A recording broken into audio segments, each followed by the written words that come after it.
I imagine many of us in the room began this morning at home making breakfast and listening and doing last-minute homework and listening and debating the importance of brushing teeth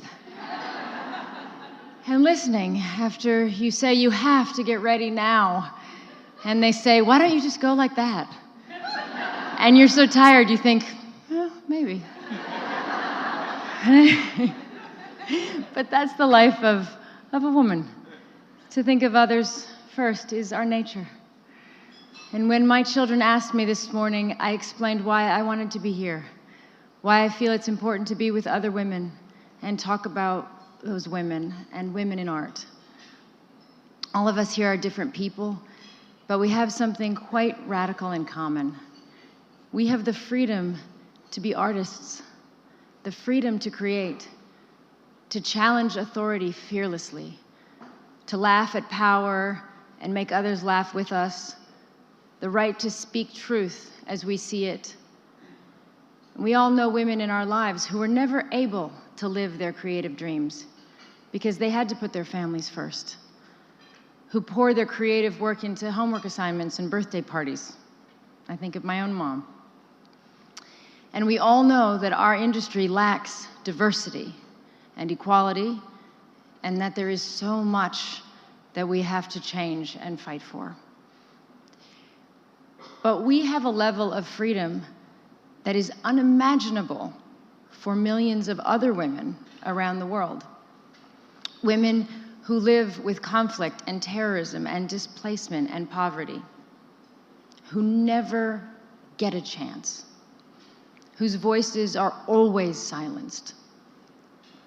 We don't have to keep our heads down. We don't have to think that the film we make or our comment on politics or joke we tell on stage could land us in prison, where we might be tortured or punished.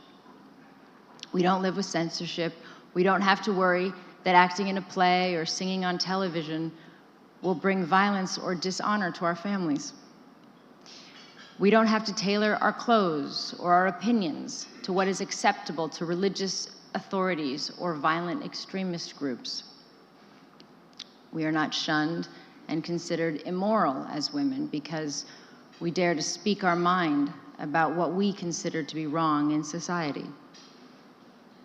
We have the right to think freely and to speak freely and to put forward our ideas on equal terms.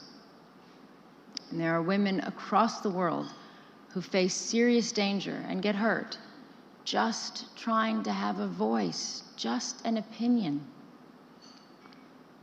So it's hard to celebrate our progress while this is still the case, but it means that asserting ourselves as female artists represents something really, really important in the world today. And participating in art and culture, it's not a luxury for a privileged few in society. It is, in fact, a human right laid down in the UN Universal Declaration of Human Rights. Every woman has a right not only to independence and security, but to live her life to the full and to express herself to the full, including through art and ideas as well as politics. And that right is denied so often to women because it is so powerful. Art influences and it catches the imagination. It challenges orthodoxy. And societies where women are denied freedom of expression, those societies are being shaped without the voice and influence and wisdom of women.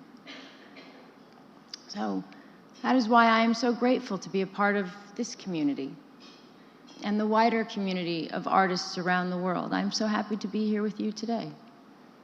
And so together, we stand for more than our own rights and freedoms, but we do stand for the freedoms and rights of all women.